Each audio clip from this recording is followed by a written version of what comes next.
Hello, this is Chris Hammond with chrisdoc.com. Welcome back to our video series. This is the first video of 2019. It's been quite a while since I've cranked out a video for DNN. I hope to get started up again regularly. Before I do that though, before I get into the DNN content, I really need to get a development environment set up.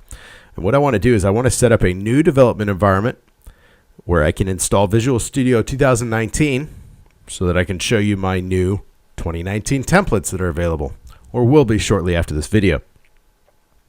Before I can do that, I need to get that environment set up. Now, rather than just installing Visual Studio 2019 on my desktop, I tend to install DNN and my development environments onto virtual machines. I do that just because it makes it easy for me to kind of transport those if I need to change devices. I also tend to separate environments by customers. If I'm doing custom work for someone, I will split those up into a VM. Just makes it clean, easy for me to kind of keep my work separate amongst different clients or various open source projects that I'm working on. So I already have VirtualBox installed. If you don't have that, go ahead and check out, I believe it's virtualbox.org. It's an open source virtual machine environment that you can download, set up, and run on Windows, Linux, Mac, etc. I have it installed here on my my Windows 10 machine, but I haven't set up a VirtualBox VM yet. So I'm going to go ahead and load up VirtualBox by opening my Start menu. I start to type in virtual, and you can see Oracle VM VirtualBox is an option for me. So I'm going to go ahead and walk you through the process here of creating that VM, installing Windows 10, and hopefully downloading and installing Visual Studio 2019. Now this is going to be a longer video, longer than normal. I try to keep my videos mostly to under 10 minutes, but this one I guarantee is going to run longer than that. If you want, you can go ahead and speed me up. Go to 1.75 speed or maybe even two times speed to kind of fly through the video here. I will try to pause and edit out some of the downtime as we go through this process. So first thing I'm going to do here is I'm going to come in and I'm going to create a new VM. So I'm just going to click on the add icon there.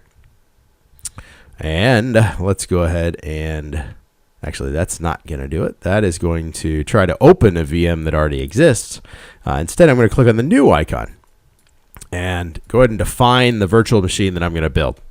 So I'm going to call this Windows 10 or Win10 DNN Dev, just to give it a name for my environment. Now, I'm going to install Windows 10 64-bit here in a few minutes. I have already downloaded the ISO for that. If you don't have that, you'll want to go ahead and get a copy of Windows 10. If you haven't tried out BizSpark within Microsoft, you can go ahead and check out BizSpark. It's a good, easy way for a small business to get into some Microsoft software. After BizSpark, you can go to the Windows or the Microsoft Partner Program and get access to some licenses there as well. So I'll go ahead and click on Next. And at this point, I get to choose how much memory I want to allocate from my machine to my VM. The VMs can be memory hogs, especially if you're doing development. So I'm going to go ahead and just crank it up to 23, 24 megs. My system currently has 32. I don't want to go all the way because I do need to leave some memory for the host OS. From there, we can go ahead and create a hard disk. So we can either create a VM without a hard disk, we can create a new disk, or we can use an existing hard disk. Now in this case, I'm just going to go ahead and create a new one. And you get to choose as a VirtualBox disk image, VHD, or VMD. For now, I'll just stick with the VirtualBox disk image. And then we can choose the size that we want to allocate. Do we want it to be dynamic or fixed? For now, I'll just choose dynamic. And out of the box, it's going to try to set it up at 5 gigs. I'm going to go ahead and crank that up to probably about 150. You can get a VM going under 100. Once you start installing DNN and SQL Server and Visual Studio and all the Windows updates, it will start to take up some space. Now, I can always increase this later on if I need to. So go ahead and click on, actually, let's check the folder here to see where this is going to be created. And it is going to be created in a VirtualBox VMs folder under the Win10 DNN Dev folder within there. So we'll go ahead and click on Create. And that will essentially create my VM. Now, before we can do much with the VM, we need to go ahead and power it up and go through the installation process for Windows 10. So to power it up, you go ahead and double click on the icon there, and it's going to ask you to select a startup disk. Now, in this case, we can choose from the drop-down and choose a local drive, or if we would like, I believe we can go ahead and browse, and we can try to find the ISO that I downloaded for Windows 10.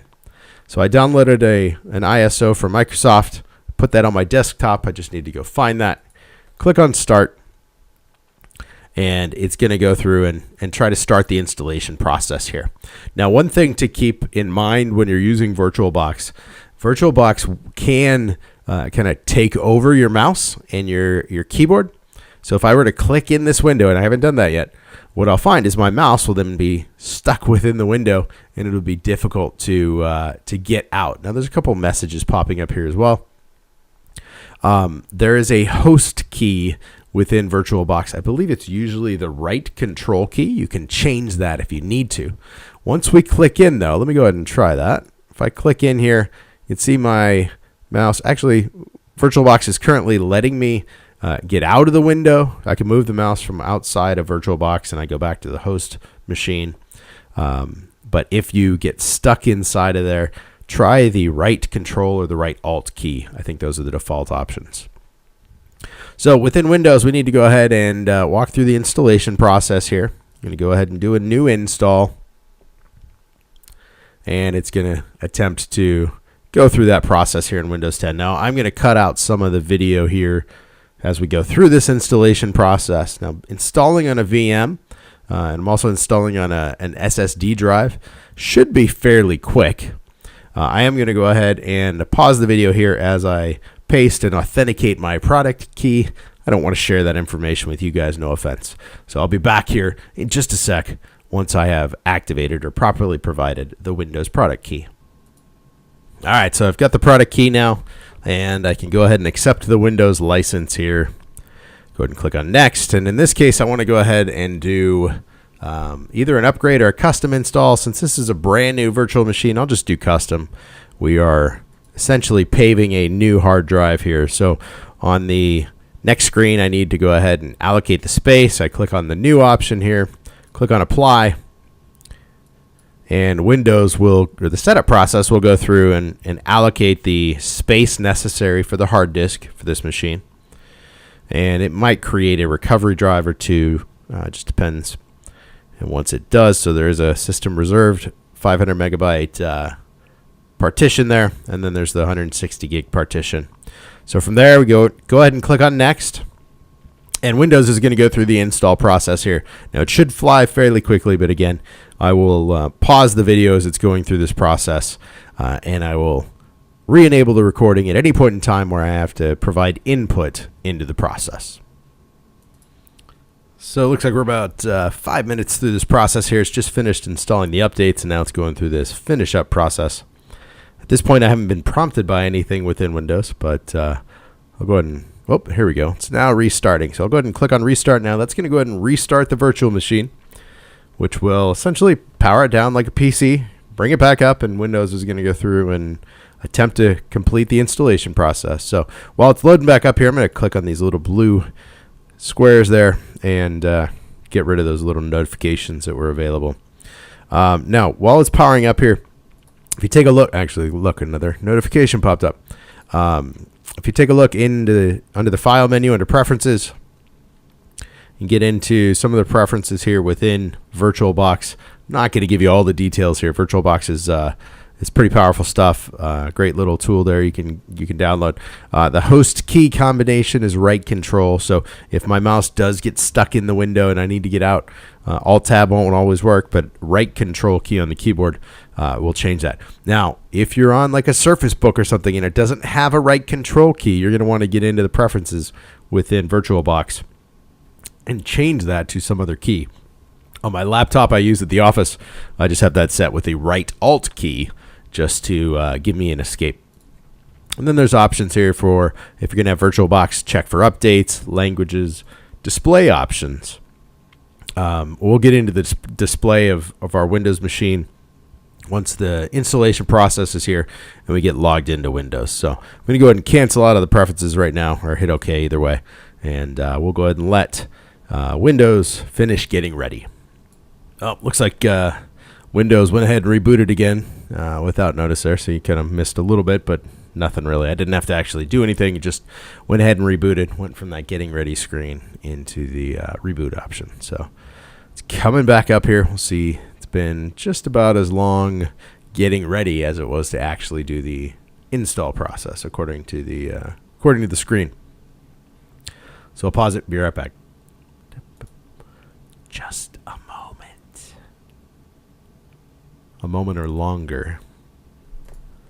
All right, we've passed the just a moment screen. Now we get into our hey, I'm Cortana screen. So let's go ahead and find the skip button.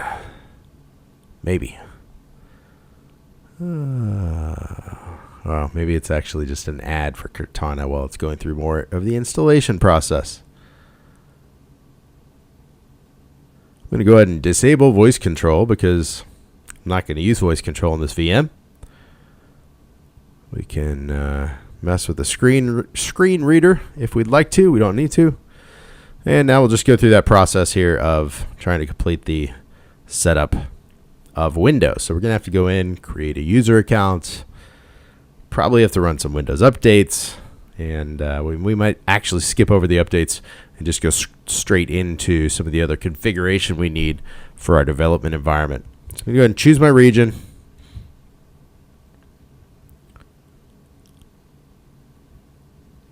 And we're back to a moment in time.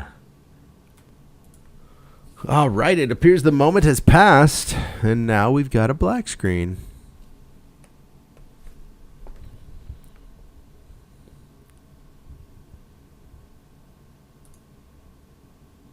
Come on, Windows.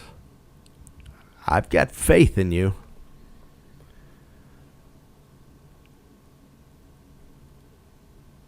Nope, the video's... Oh, hey, look at that. The video's not paused. We're just stuck. So we're back to a moment.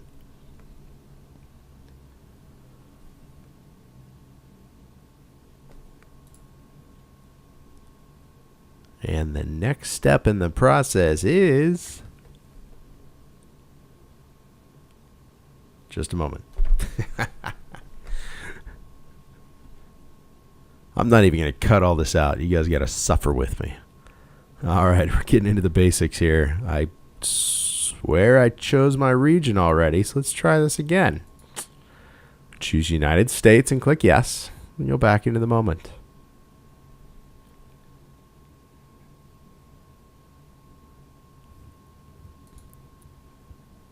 Alrighty, now we're going to choose our keyboard. I'm just going to go ahead and choose United States. Nope, I do not need a second keyboard layout.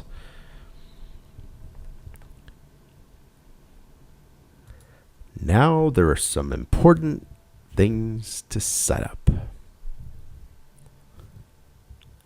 Looks like it's going to be doing the network next, perhaps. Now we're going to see some advertising for Microsoft. I'll spare you from some of this. We didn't get any advertising or anything new from Microsoft. We just got another moment. All right, here we go. Now we're setting up an account. So we go through, we'll set up an account for personal use, not setting it up as part of a organization or domain. So go ahead and click personal use, click on next, and wait again. All righty, so from here, we can go ahead and type in our Microsoft account if we'd like to log in with that. I honestly don't like doing that on my VMs, so I go to the offline account option, and what that'll do is, or should do, is allow us to create a Windows user as opposed to a Microsoft account to go through and log into these VMs that we set up. So that last screen was just another prompt of, are you sure you don't want to use a Microsoft account? So I clicked no. And we're waiting again. All right, there we go. So now we can go ahead and say who's going to use the machine. DNN's going to use the machine. So Let's go ahead and give it a password. I'm not going to tell you my password, but it is super memorable for me. Go ahead and click on next. I'm going to type it again. Again, still not going to tell you my password. And go ahead and choose my security questions. So, what was your first pet's name? DNN. What's the name of the city you were born?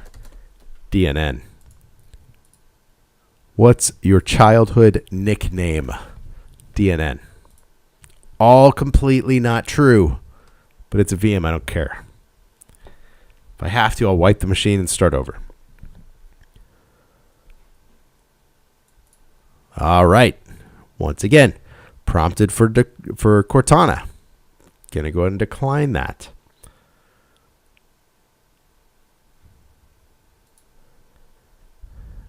I can set up activity history across devices in Windows. Not going to do that in my VMs either. Now, speech recognition. Find my device. Ink and typing. We'll leave that one on. Location will turn off. Diagnostic data will turn off. Tailored experiences. Advertising ID. I'm going to go ahead and turn all those off. It's a VM. I'm just using it for development. It's not my personal machine. I don't care about all that stuff. So I'm going to go ahead and turn it off. And we'll see if we can't wrap up the installation of Windows 10 here in just a moment.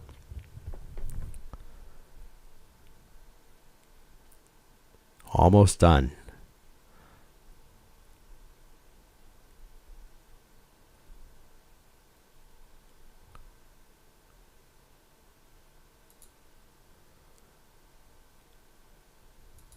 It's a whole lot of moments for the installation of Windows 10. It's just one moment here, 100 moments there. 17 minutes into this video right now, and we're at probably a good 30 minutes into the process. It's actually took a lot longer than I expected it to. But it'll just be one more moment. Or maybe two more. Or 35,366. Because we're still going. Nothing stops the Energizer. It's like that damn bunny. Keeps going and going and going. If you can't tell, I'm really getting bored here. I keep pausing the video and I come back just because I'm that bored. It's been a while since I've done a video though. Hoping that this will be my kickstart into cranking out a lot more videos here for DNN. I think 9.3 is getting ready to come out here pretty soon. Visual Studio 2019 came out 2 days ago. So the past couple nights I've been working on that, getting my templates ready for it. This next couple videos we're creating here, get one or two tonight, maybe one, probably a couple more this weekend. And we'll be doing the official release of the Visual Studio templates for DNN in 2019. So now we've got a couple other things here from a Windows perspective that are going to happen. Just trying to do some updates with drivers. See what else we got. Here's a notification. Searching for a display driver. So it's going to try to go through and get a better display driver so we can go full screen within VirtualBox. You absolutely can. It's just going to take a sec for everything within Windows to kind of get set up. I'm not even going to bother clicking on Windows updates right now because I just don't want to deal with it. But what I do want to do is let's go ahead and get a couple things set up that we're going to need in order to run DNN locally. Let's see if I can get to my Windows search to find, let's see, let's try Windows features. We need to install a couple things within Windows to get things running here. Now, problem right now is a fresh install of Windows and finding anything within the search box.